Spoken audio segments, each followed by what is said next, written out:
Hello बच्चों, बहुत बहुत नमस्कार। फिर से आप सभी का वेलकम किया जाता है आईएमए के परिवार में। अपन पिछली क्लास में बात किए थे, वो बात किए थे PYQ JEE advance of GOC general organic chemistry. आज अपन पार्ट 2 पे बात करेंगे, ठीक है भाई। तो वेलकम किया जाता आप सभी का। इनको तो जानते हो तुम, ठीक है? नहीं जानते हो तो जानने लग जाओगे। चलो सर, पहला सवाल क्या कह रहा है भाई? ये कह रहा the maximum number of possible isomers including stereo. भाई, इंक्लूडिंग स्टीरियो बोला है तो बहुत संभल के चलना। देखो, इंक्लूडिंग स्टीरियो बोला, including stereo isomers which may be formed on monobromination of 1 methyl cyclohexane 1 इन। चलो सर, साइक्लोहेक्स 1 मिथाइल, ये है सर। इसका मोनोब्रोमिनेशन करवाना है तो कितने प्रोडक्ट बन सकते हैं? पहले तो वो पॉसिबिलिटी देखो। इसकी रिएक्शन करवा रहा हूं सर Br2 HNO के साथ। तो पहला तो बन जाएगा सर ये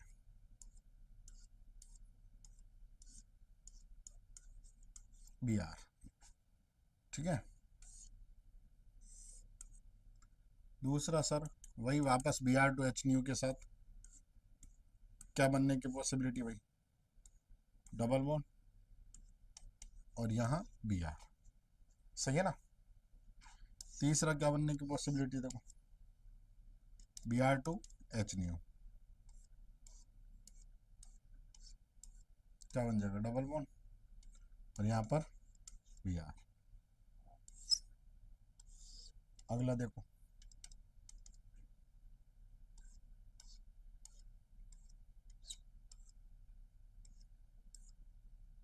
यहाँ आ जाएगा सर Br। और कहाँ आ सकता है सर? एक यहाँ भी तो आ सकता है, तो एक यहाँ भी बना देते हैं। चलो, यहाँ Br, कोई दिक्कत? चलो, अब जरा ध्यान से, Br2 HNO का मतलब है free radical mechanism. Free radical mechanism और भी तो हो सकती है। कैसे सर? यहां से डबल बॉन्ड को तोड़ो, तो यदि मैं डबल बॉन्ड को तोड़ के यहां शिफ्ट कर दूं यहां, तब तो आ जाएगा Br यहां पर। एक काम और कर सकता हूं, डबल बॉन्ड को तोड़ के यदि यहां शिफ्ट कर देता हूं तो यहां आ जाएगा Br। सही बात है ना। चलो, अब जरा देखो कायरल सेंटर चेक करो। क्या इसमें कायरल सेंटर है? नहीं सर। तो कितना? एक। क्या ये कायरल सेंटर है? Yes sir. आंसर इज, देखो, without POS total number of optical isomer is equal to क्या होगा? या total number of stereo isomer बराबर 2 की पावर n होता है। और n अपने को क्या? Number of chiral centre. Number of chiral centre कितना? एक। 2 की पावर 1 बराबर 2। यहाँ भी ये कायरल सेंटर कितना लिखोगे बच्चा लोग? 2। यहाँ भी ये कायरल सेंटर, यहाँ भी कितना लिखोगे बच्चा लोग? 2। आ जाओ अगले में। यहाँ भी ये कायरल सेंटर है तो यहाँ भी 2 की पावर 1 2। यहाँ भी ये कायरल सेंटर है, 2 की पावर 1 2। यहाँ भी ये कायरल सेंटर है, 2 की पावर 1 2। क्या पूछा? टोटल कितने? काउंट करो। 2 और 1 3, 3 और 2 5, 5 और 2 7, 7 और 6 कितना हो गया? 13। तो answer is 13। Answer is 13। 13 answer आएगा। एडवांस 2021 का है, थोड़ा ध्यान से, ठीक है। चलो भाई आगे बढ़े। अगला सवाल कह रहा है total number of isomers considering both structural and stereo. आपको स्ट्रक्चर भी बनानी है और stereo isomer of cyclic ether. देखो यहाँ, यहाँ इसने हिंट दे दिया आपको, cyclic ether with the molecular formula ये है। कभी भी मॉलिक्यूलर फॉर्मूला और आइसोमर पूछे तो डीयू निकाल दे पहले। डीयू निकालो, देखो C4H8 और O। तो यहाँ डिग्री ऑफ अनसैचुरेशन या डबल बॉन्ड इक्विवेलेंट क्या आ जाएगा? 4 और 1 5, 5 - 4 बराबर कितना आ जाएगा? 1। साइक्लिक पूछा तो साइक्लिक बनाओ, बनाओ सर साइक्लिक। ये ऑक्सीजन सर, ये तो जाना पहचाना है, THF टेट्राहाइड्रोफ्यूरन। सॉल्वेंट की तरह भी यूज किया जा सकता है। ठीक है, चलो सर इसको 4 में कन्वर्ट करें। ये लो 4 एटम रिंग। और क्या कर सकते हैं, और भी तो बना सकते हैं इसको, यहाँ भी ला सकते हैं। और कहाँ ले जा सकते हैं सर, और 3 मेंबर्ड में कर दो। चलो इथाइल ले लो। ठीक है, और क्या हो सकता है, ऑक्सीजन। और बोलो, मिथाइल मिथाइल, ऑक्सीजन, यहाँ मिथाइल, यहाँ मिथाइल। अब स्टीरियो आइसोमर काउंट करने देखो, यही पूछा ना, देखो total number of isomer considering both structural and stereo. ये तो स्ट्रक्चरल एक ही काउंट हुआ, यहाँ ये कार्बन सेंटर है, कितने हो गए सर, 2। क्या ये कार्बन सेंटर नहीं सर, तो कितना होगा, 1। क्या ये कार्बन सेंटर है, यस सर, कितना होगा सर, 2। यहाँ ये कार्बन सेंटर क्यों नहीं सर, क्योंकि यहाँ पीओएस पास हो रही है, प्लेन ऑफ सिमेट्री, और जहां से प्लेन ऑफ सिमेट्री पास होती है वो हमेशा ऑप्टिकली इनएक्टिव होता है। एक कार्यल बोल सकते हो। क्या ये कार्यल है, नहीं सर, इसका भी कितना लिखोगे, 1। अब देखो ये भी कार्यल है, ये भी कार्यल है, लेकिन यहाँ अपने पास क्या सर, ये, तो सर क्या करोगे, टोटल ऑप्टिकल आइसोमर बराबर 2 की पावर n-1 प्लस 2 की पावर p-1। p बराबर क्या होता है, n/2। ठीक है सर, तो 2 की पावर 2-1 प्लस 2 की पावर 1-1, तो 2 की पावर 1 2, और प्लस का कितना आ जाएगा सर, 1 बराबर 3। ये आ गया सर 3। कैलकुलेट कर लो टोटल कितना आ गया, 3 और एक 4, 4 और 2 6, 6 और एक 7, 7 और एक 8, 8 और 2 10, तो आंसर इज 10।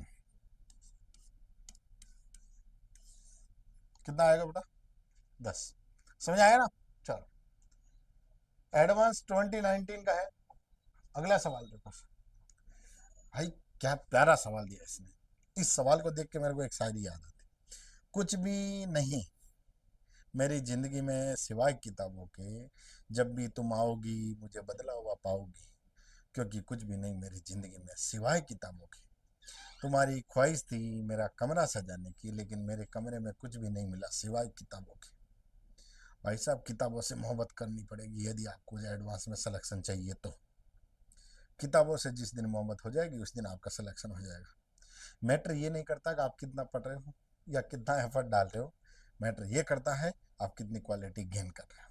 समझ रहे हो, चलो क्या कर रहा है, for the given compound x the total number of optically active stereo isomer, total stereo पूछा है, लेकिन इसने बहुत एक प्यारी बात लिखी, ये डैश और डार्क वाला केस किया इसने, ये डैश है और ये डार्क है। This type of bond indicates that the configuration at the specific carbon and the geometry of the double bond is fixed।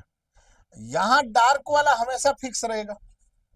फिर ये कह रहा this type of bond indicates that the configuration at the specific carbon and the geometry of the double bond is not fixed. मतलब इसको आप change कर सकते हो, मतलब मैं 2 केस बना सकता हूं,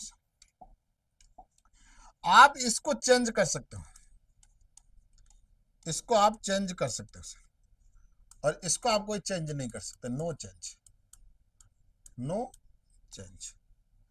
तो डार्क वाले चेंज नहीं होंगे। ठीक है सर, तो बनाए, टोटल स्टीरियो पूछा बहुत ही आराम से।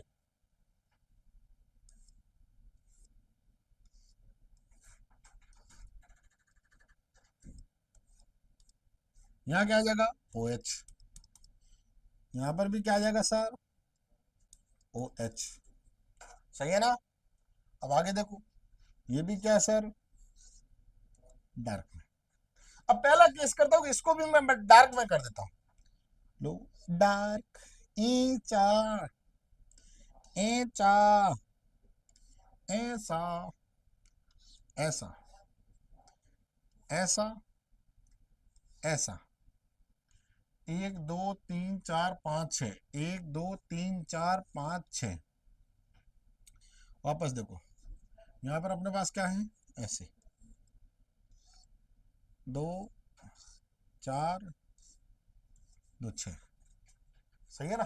चेक कर लो, 2 2 4 2 6 7, 2 2 4 2 6 और एक 7। अब ओ OH को भी फिक्स किया है, लो सर OH को भी फिक्स कर देते हैं, यहाँ OH। अब ये डार्क वाले चेंज नहीं हो रहा, डैश को चेंज कर रहा हूँ, ध्यान से समझना। तो ये भी फिक्स कर लिया। अब जरा ध्यान से सुनो, सवाल क्या बोल रहा है, ऑप्टिकली एक्टिव बोला ना। अब तुम मेरे को इस कंपाउंड को देख के कमेंट मारो कि सर ये ऑप्टिकली एक्टिव होगा या इनएक्टिव। क्या बोलती है बच्चा पार्टी? बच्चा पार्टी ये बोलेगी कि सर यदि मैं इस कंपाउंड को देखने जाऊं तो यहां अपने पास यहां आएगा बेटा POS, प्लेन ऑफ सिमेट्री। क्या सर? Plane of symmetry. इसका मतलब सर ये हो गया ऑप्टिकली इनएक्टिव। समझ आ रहा है ना? अब बहुत ध्यान से सुनना, इस कंपाउंड के यहां इसके रेस्पेक्ट में दो केस हो सकता है, या तो वो सिस हो सकता है या वो ट्रांस हो सकता है। पहले मैं सिस वाले केस ना करवा के ट्रांस वाले करवा रहा हूं। देखो ये ट्रांस है ना, ट्रांस वाले केस करवा रहे, फिर सिस वाले करवा दूंगा, ठीक है। चलो तो पेज ऐड करते हैं और मैं आपको करवाता हूं। देखो दूसरा वाला, आराम से समझो, 1 बाय 1। बहुत ही प्यारा क्वेश्चन है भाई, बहुत ही प्यारा क्वेश्चन है। OH और OH, डार्क ही लेके चल रहे हैं अपन, ठीक है, डार्क ही लेके चल रहे हैं।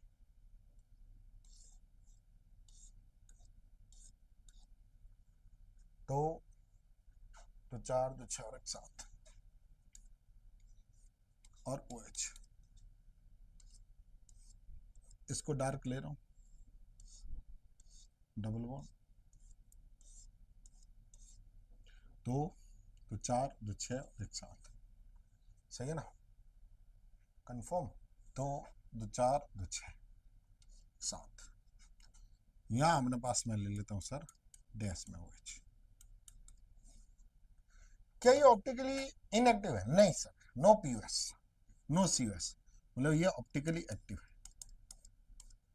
पहला कंपाउंड बना ऑप्टिकली एक्टिव। बहुत ध्यान से सुनना भैया। अब एक काम कर रहा है, ये तो डार्क में ही रहेंगे। पहला केस क्या किया, देखो दोनों को डार्क किया मैंने। दूसरा केस डार्क डैश, अब मैं काम करता हूं डैश डार्क, ये दूसरा केस है, दूसरा, ठीक है। तीसरा स्ट्रक्चर, भाई साहब इस क्वेश्चन ने बच्चों की जान ले ली थी भाई, ऐसा प्यारा क्वेश्चन था ये, इसलिए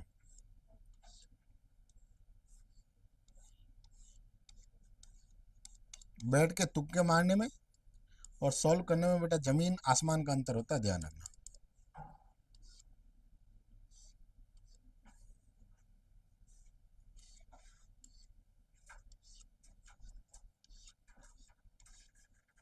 दो 2 4 2 6 और एक 7 OH, ये तो फिक्स ही रहेगा। अब डार्क डैश किया, अब इसको डैश करो,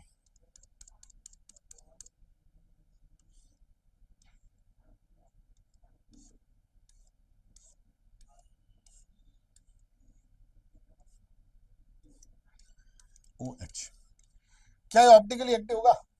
चेक करो, 2 2 4 2 6 और 2 8, 2 2 4 2 6 और एक 7, कैसे गड़बड़ कैसे हो गया? देखो 2 2 2 4 2 6 और एक 7, सही है ना। चलो सर, कोई POS नहीं है तो ये भी क्या होगा सर, ऑप्टिकली एक्टिव। समझ रहे हो? देखो भाई इसको देखो ना, आप यहां से काटोगे तो ऊपर वाले पार्ट और नीचे वाले पार्ट में कोई चेंज नहीं है, समझ रहे हो? यहाँ OH है, समझ रहे हो? चलो ये क्या है, ट्रांस, तो ये भी क्या है, ट्रांस, समझ रहे हो ना। चलो अगला देखो, नंबर 4 केस, नंबर 4 केस ऐसा करता हूँ, दोनों को डैश कर देता हूँ। लो सर, दोनों को डैश कर दो। ओ एच ओ एच,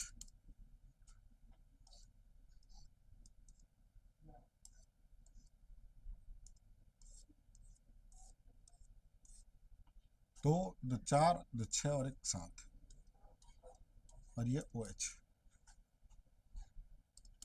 दोनों को क्या कर देते हैं, डैश। ये डबल बॉन्ड और यहाँ ओ एच। क्या लिखूंगा भाई, नो प्लेन ऑफ सिमेट्री और नो सेंटर ऑफ सिमेट्री, तो क्या होगा, ऑप्टिकली एक्टिव। नंबर 5,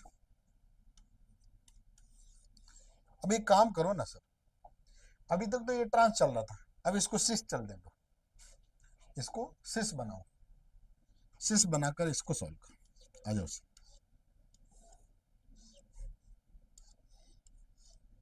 अब बहुत ध्यान से सुनना, देखो अब मैं थोड़ा इसको सिस में कन्वर्ट करके हिंट लगाऊंगा। हिंट क्या लगेगा, जरा ध्यान से सुनना।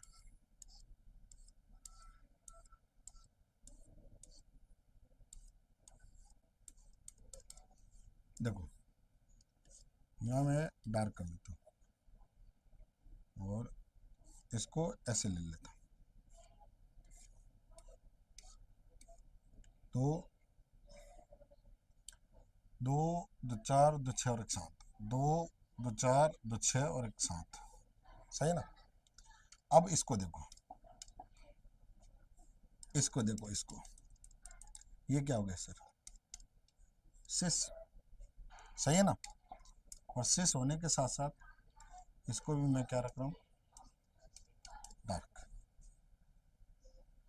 क्या इसमें पीओएस है, तो मैं लिख रहा हूँ नो पीओएस, नो सीओएस, तो ऑप्टिकली क्या होगा, एक्टिव। अब यहाँ हिंट मिल गया अपने को, यहाँ हिंट क्या मिल गया कि सर पहले आपने लिया, वो लिया बोथ डार्क, तो भी ऑप्टिकली क्या था, एक्टिव। डार्क डैश, तो भी क्या होगा, ऑप्टिकली एक्टिव। भाई अब फर्क नहीं पड़ेगा, क्योंकि अभी ये सिस फॉर्म हो गया, ये तो ट्रांस है, ट्रांस का ऑपोजिट सेंस तोड़ना होगा, इसलिए इसलिए वहां पर अपने पास प्लेन ऑफ सिमेट्री नहीं आएगी। और क्या हो सकता है सर, और ये भी तो हो सकता है पहला डैश और दूसरा डार्क हो, तो भी क्या होगा, ऑप्टिकली एक्टिव। और बोथ डैश, क्या होगा बेटा, ऑप्टिकली एक्टिव। अब बताओ टोटल ऑप्टिकली एक्टिव आइसोमर कितना है, 1, 2, 3, 4, 5, 6, 7 और 8, 8 तो टोटल बने हैं। 8 में से ये तो क्या है, ऑप्टिकली इनएक्टिव है, लेकिन बाकी के क्या है, ऑप्टिकली एक्टिव। तो सर आंसर इज 7। देखो अभी भी कह रहा हूं, इस सवाल को थोड़ा सा घुमा के पूछा, इसने कहा कि जो डार्क है वो तो चेंज होगा नहीं, लेकिन डैश वाला चेंज होगा, और डैश वाला चेंज होगा तो इसका मतलब सिस को ट्रांस में भी कन्वर्ट किया जाता है। तो सिस के पहले तो कितने बन गए, 4, फिर ट्रांस के कितने बन गए, 4, लेकिन जब मैं ट्रांस के 4 बना रहा था उसमें पहला क्या था, दोनों डार्क वाला क्या हो गया, ऑप्टिकली इनएक्टिव, तो बाकी के बच्चे कितने, 7। तो सर टोटल ऑप्टिकली एक्टिव। देखो सवाल में पूछा है, for the given compound x the total number of optically active पूछा सर, टोटल आइसोमर पूछता तो अलग बात है, टोटल ऑप्टिकली एक्टिव पूछा ना, इसलिए आंसर कितना होगा सर, 7। बहुत ही प्यारा क्वेश्चन था भाई, आगे बढ़े, चलो। लो सर, ये लो तुम्हारे लिए हलवा question, among the following the number of aromatic compound, इसमें से आपको एरोमेटिक बताना है, कितना pi electron sir non aromatic होता है, क्लास में लिखवाया हुआ है। क्यों लिखवाया नॉन एरोमेटिक सर, क्योंकि due to tub like set, इसकी टब लाइक स्ट्रक्चर बनती है ना ऐसे, ऐसे, कैसे, ऐसे,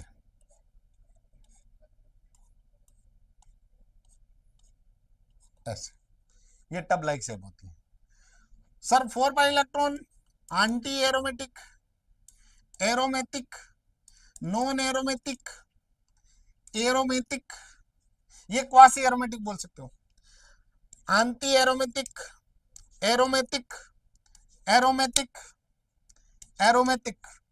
अरे ये एरोमेटिक क्यों है? बेंजीन रिंग के कारण है। ओ भाई इसको काउंट मत कर लेना कि सर 3 और 1 4, 4 दूनी 8, 8 मतलब एंटी एरोमेटिक नहीं सर।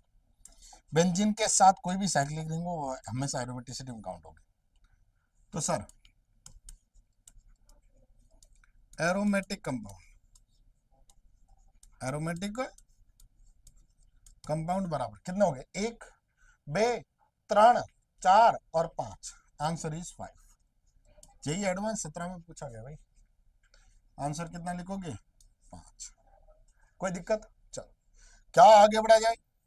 चलो लो भाई, in the following monobromination reaction the number of possible chiral product. वापस सुन लो, जब कभी भी ऐसे सवाल पूछे जाएंगे तो केवल और केवल कायरल प्रोडक्ट और टोटल स्टीरियो आइसोमर प्रोडक्ट पूछा जाए तो दोनों में रात दिन का अंतर है। स्टीरियो में तो टोटल काउंट होते हैं, फॉर्मूला लगेगा, और यदि कायरल प्रोडक्ट पूछे तो आपको कायरल सेंटर देखने, बस समझ आ गया ना। चलो देखते हैं भाई कितने बनते हैं इसके। तो सबसे पहले अपन क्या करते हैं सर, फॉलोइंग ठीक है इसका बनाते हैं अपन। पहला तो यही बना देता हूं, चलो पहला बी आर का यहाँ अटैक करवाऊं मैं, यहाँ बी आर लगाऊंगा। तो सर यहाँ बी आर लगने के कारण ये कार्य सेंटर होगा। तो पहला तो हो गया सर उसके कारण काउंट 1 प्लस। दूसरा यदि इसके ऊपर बी आर लगा दिया, इसके ऊपर यदि मैं बी आर का अटैक करूं, सेकेंड केस, इधर बेटा इधर जागते रहो, यदि यहाँ बी आर अटैक करो, क्या कोई कायरल सेंटर होगा? नहीं होगा सर, नो कायरल सेंटर, इसका मतलब नो कायरल प्रोडक्ट। अभी तक कितना आया सर? 1। अब अगला देखो, यदि मैं ऐसे लिख दूं ईटी और यहां करवा दू sir H B R, H B R और एम ई। दूसरा ये भी तो हो सकता है सर, ये बी आर ऑपोजिट में अटैक करे, मतलब बी आर और यहाँ एच और यहाँ एच और यहाँ बिहार, यूपी बिहार, यहाँ एम ई और यहाँ पर ईटी। क्या इसमें कोई प्लेन ऑफ सिमेट्री नहीं है क्या? नहीं है सर, मतलब 2 ये हो गए। तो 1 प्लस का 2, 1 प्लस 2 प्लस, आगे बढ़ो। आगे सर यदि मैं इस कार्बन पे अटैक करवाता हूं, करवाओ तो sir M E carbon H B R CH2 carbon H B R और CH3। कुछ ऐसे जाना पहचान नहीं लग रहा है? ये सर जाने नहीं देंगे तुझे, ऐसे देखो ऐसे। सर ये आ गया POS, क्या ये कायरल है? नहीं सर एक कायरल है। क्या है? एक कायरल। तो सर दूसरा ये भी तो बना सकता हूं, M E carbon Br H CH2 carbon H Br और CH3। यस सर, ये कायरल, ये सर ए ताइरेल। क्या होगा सर? ए ताइरेल। ये होगा सर ताइरेल, ये भी ताइरेल, ये भी ताइरेल।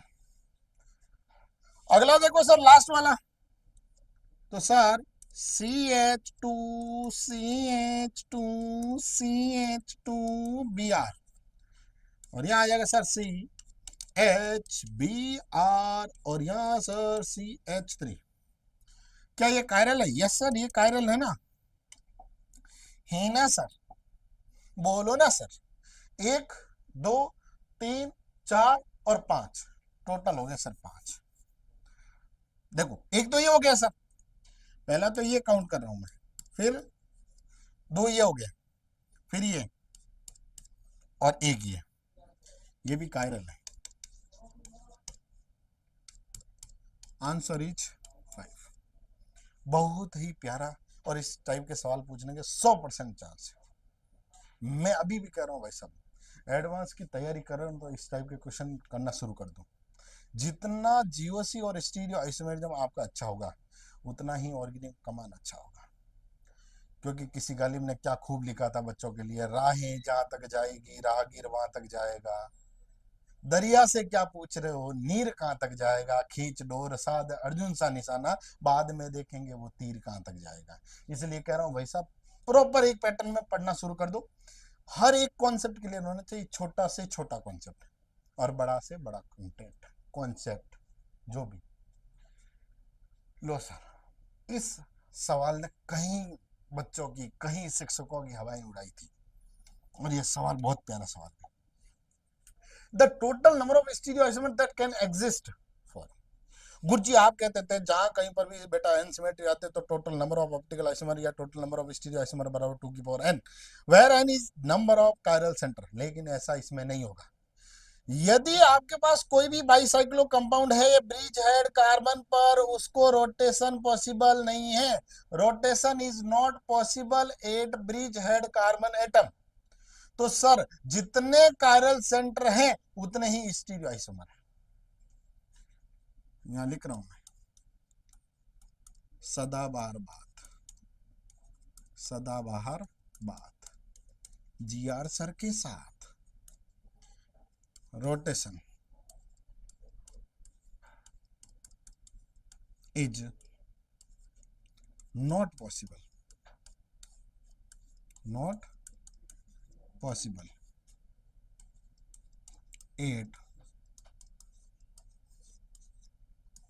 Bridge head carbon atom, at bridge head carbon atom in bicyclo compound, in bicyclo compound. और ये बहुत ही प्यारा है, इसको बोलते हैं सर कैम्फोर। कपूर होता कि नहीं होता, कैप कपूर का दिया है तो पूछा जाता है how many stereo isomer are possible for camphor. तो कायरल सेंटर कितना है सर, एक, एक दो। तो सर टोटल स्टीरियो आइसोमर बराबर टोटल कायरल सेंटर टू। तो इसका आंसर कितना होगा सर, दो। ये जेई एडवांस 2015 में पूछा गया, बहुत प्यारा क्वेश्चन है, हर क्लास में करवाया हुआ क्वेश्चन है ये। बहुत ध्यान से सुनना सर, छाप लो इसको एक तरह से पेज पे चिपका दो बस दीवार में कि सर ये मतलब इस टाइप का क्वेश्चन आना मतलब आना है। ठीक है, आगे बढ़े, चलो। अगला सर ये कह रहा है the total number of stable conformer with non zero dipole moment mu net does not equal to zero होना चाहिए बच्चा, और does not equal to zero है मतलब वो अपने पास पोलर है। ठीक है सर, मैं एक म्यू नेट कैलकुलेशन का फॉर्मूला लिखवाया था। क्या लिखवाया था भाई, mu net is equal to mu gauche x gauche plus mu anti x anti. वो आंटी वो तुम सोच रहे हो वो नहीं है sir, mu eclipse x eclipse plus का एंड सो ऑन। सर जो म्यू है वो तो है सर डाइपोल मोमेंट, क्या है डाइपोल मोमेंट, और सर जो एक्स है वो है sir mole fraction, mole fraction. तो सवाल कैसे भी पूछ सकता, मैंने दोनों पैटर्न बताए लेकिन यहाँ अलग पैटर्न है। तो सर इसके कितने कैसे बनाए ताकि म्यू नेट जीरो नहीं होना चाहिए, ये पूछा ना हाउ मेनी पॉसिबल। ठीक है सर, तो हाउ मेनी पॉसिबल बना देते, देखो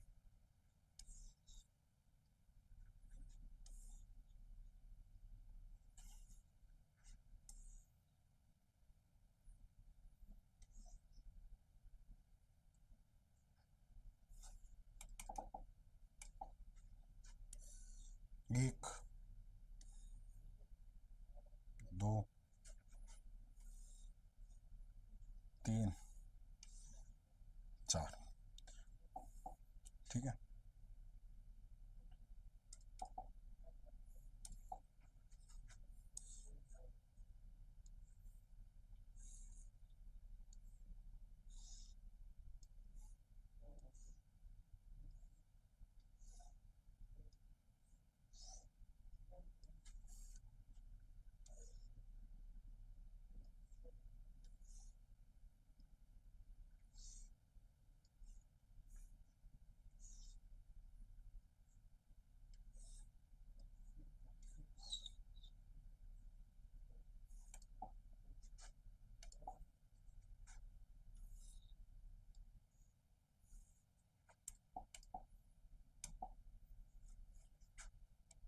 ऐसे बनेगा इसे।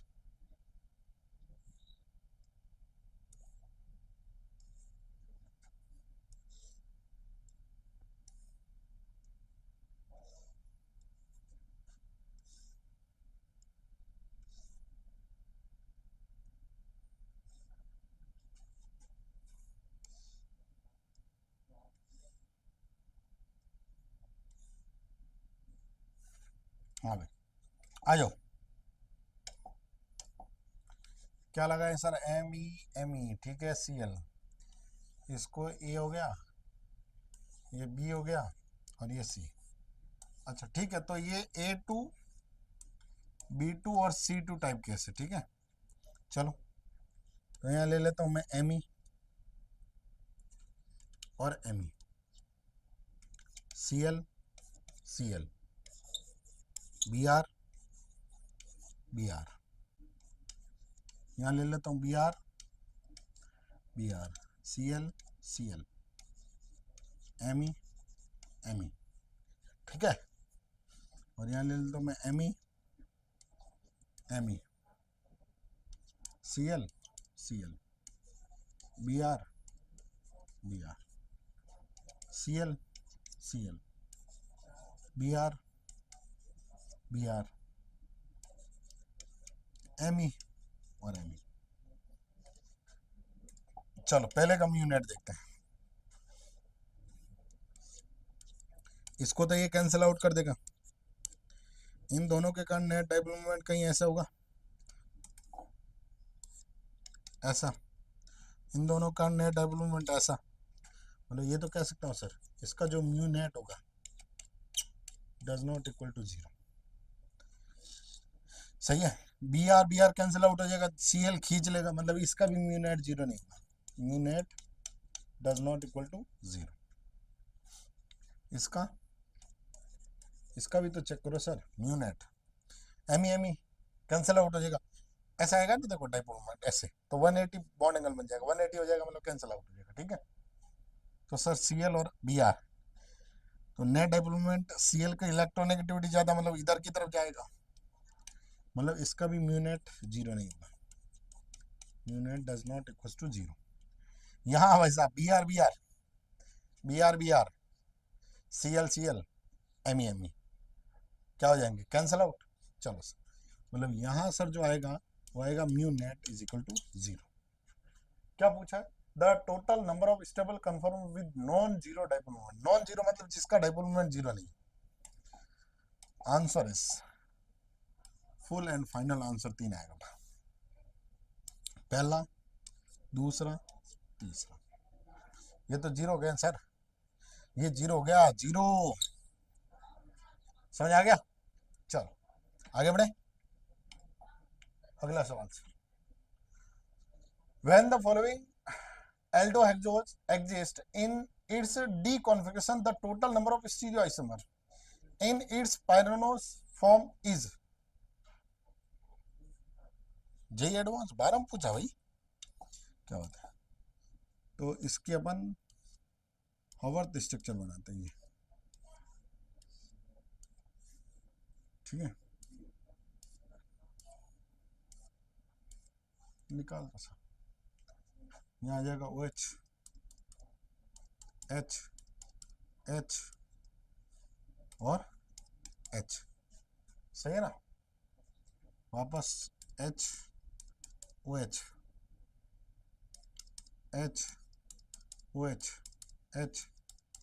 CH2OH,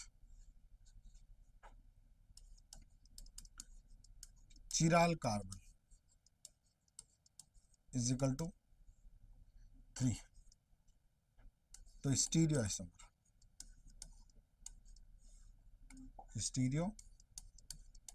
isomer is equal to 2 की पावर 3। Answer will be 8। कोई दिक्कत?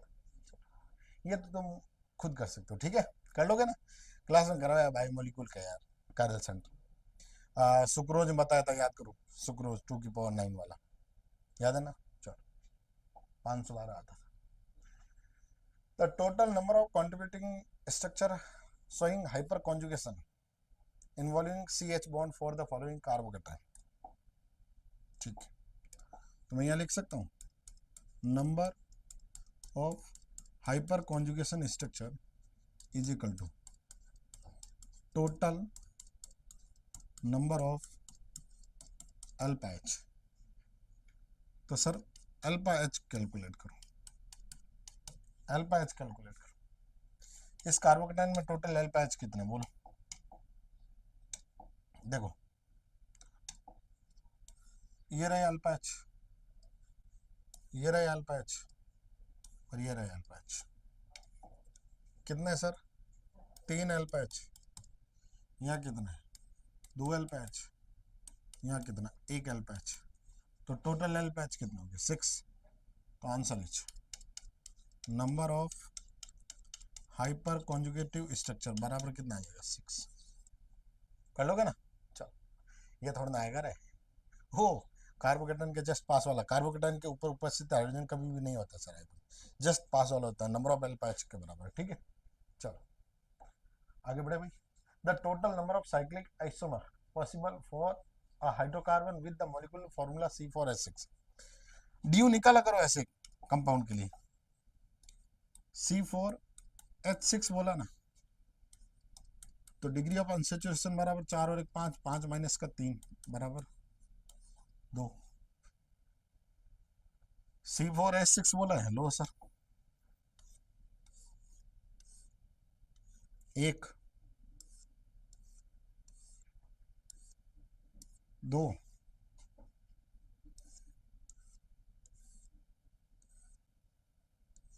3। साइक्लिक आइसोमर ही पूछा ना, ठीक है, स्टीरियो नहीं पूछा। बोलो इसको हटा दो, यहाँ लगा दो, सही है ना? और कोई पॉसिबिलिटी है?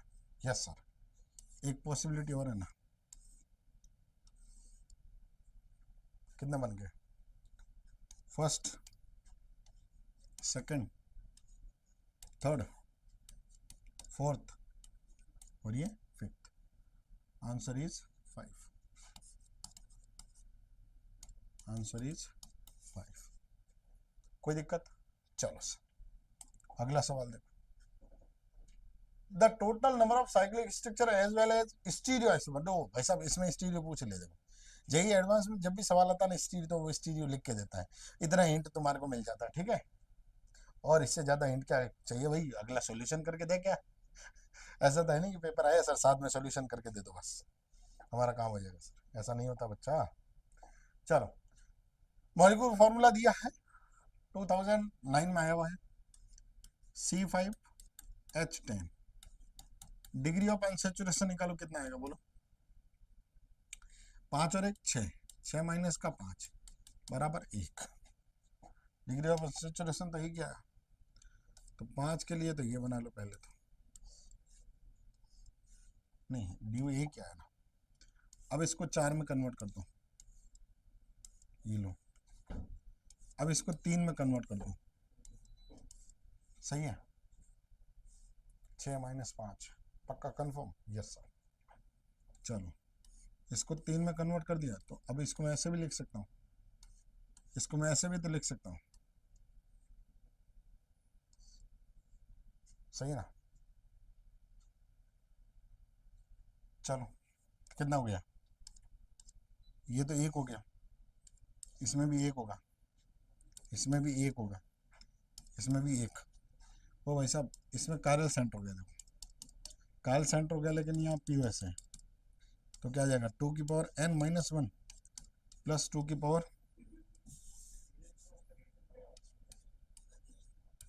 p-1, p बराबर 2 अपॉन का 2 बराबर 1, n बराबर कितना 2, तो 2 की पावर 2-1 प्लस 2 की पावर 1-1 कितना आएगा 3, 3 और 1 4, 4 और 1 5, 5 और 1 6, 6 और 1 7, आंसर विल बी 7। समझ आया? ये केस होता है टोटल स्टीरियो आइसोमर वगैरह जीओसी वगैरह में कैसे इफेक्ट लगाने हैं। तो अब मैं तुम्हें बता रहा हूँ कि आपको एक्चुअल में जीओसी और आइसोमरिज्म टॉपिक कौन से पढ़ना है। यदि प्रॉपर एडवांस में जा रहे हो ना, ऑप्टिकल आइसोमरिज्म मत छोड़ना, और लास्ट में कन्फर्म आइसोमरिज्म के केस कर लेना। कन्फर्म आइसोमरिज्म के केस कौन से, के इक्विलिब्रियम वाले और रिंग फ्लिपिंग वाले, ठीक है। इक्वेटोरियल एक्सियल कब बनता है, एक्सियल कब इक्वेटोरियल बनता है वो। और उसके बाद जीओसी में यदि पढ़ रहे हो तो एसआईआर इफेक्ट पढ़ लेना, ऑर्थो इफेक्ट पढ़ लेना और एसआईपी इफेक्ट पढ़ लेना। और acidic strength of different organic compound की तो पढ़नी ही है, छोड़ना मत उसको, ठीक है। तो ये थी आज की कहानी, इसको करते अपन यही समाप्त। फिर से मिलेंगे अगली क्लास में और एनर्जी के साथ, तब तक लिए ओके बाय।